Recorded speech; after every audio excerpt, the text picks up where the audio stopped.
Good evening. चला तर मी तुमच्याशी शेअर करते माझं डेली स्किन रुटीन. तर सगळ्यात आधी मी लावते धन्वंतरी फेशियल ग्लो क्रीम. ही माझं स्वतःचं प्रिपरेशन आहे आणि ही क्रीम सोडून मी दुसरे कुठलेही प्रोडक्ट वापरत नाही बाजारातले.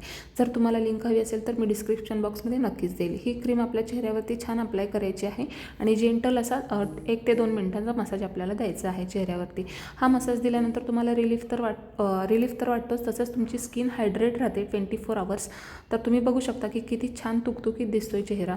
त्याच्यानंतर मी अप्लाय करते, सिंदूर लावून घेते मी, ते मॅन्डेटरी आहे त्याच्यामुळे मी सिंदूर लावून घेते. सिंदूर लावून झाला की मी लावते तो आयलायनर. घरात असताना शक्यतो मी आयलायनर किंवा काजळ लावायला जात नाही, परंतु आज लावावं असं वाटलं म्हणून आयलायनर लावते आहे. तर मी मार्स कंपनीचा आयलायनर वापरते, तर तोच अप्लाय करून घेते छान असा. आणि त्याच्यानंतर लिपस्टिकसुद्धा मी जास्त लावत नाही, पण कधी कधी वाटलं किंवा आपल्या मनाला इच्छा झाली तर मी लिपस्टिकसुद्धा लावते.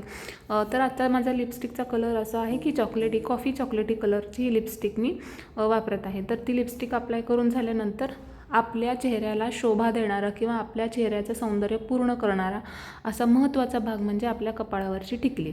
तर मी टिकली नाही लावत, कारण ती घाम आला किंवा काम करताना पडून जाते, म्हणून मी गंध यूज करते. म्हणजे घरामध्ये असताना तरी मी गंधच लावते आणि जर बाहेर फंक्शनला वगैरे जायचं असेल तर मग मी टिकली लावते. तर मी गंध लावून घेते. अशा एकदम साध्या आणि सोप्या पद्धतीनं मी माझं डेली स्किन रुटीन आहे, माझं स्किन केअर रुटीन आहे. जास्त मी कुठलेही प्रोडक्ट्स बाजारातले वापरत नाही. तुम्हाला कसा वाटला माझा स्किन केअर रुटीनचा आजचा व्हिडिओ नक्कीच मला कमेंट बॉक्समध्ये कमेंट करून सांगा आणि माझ्या चॅनलला सबस्क्राईब करायला विसरू नका.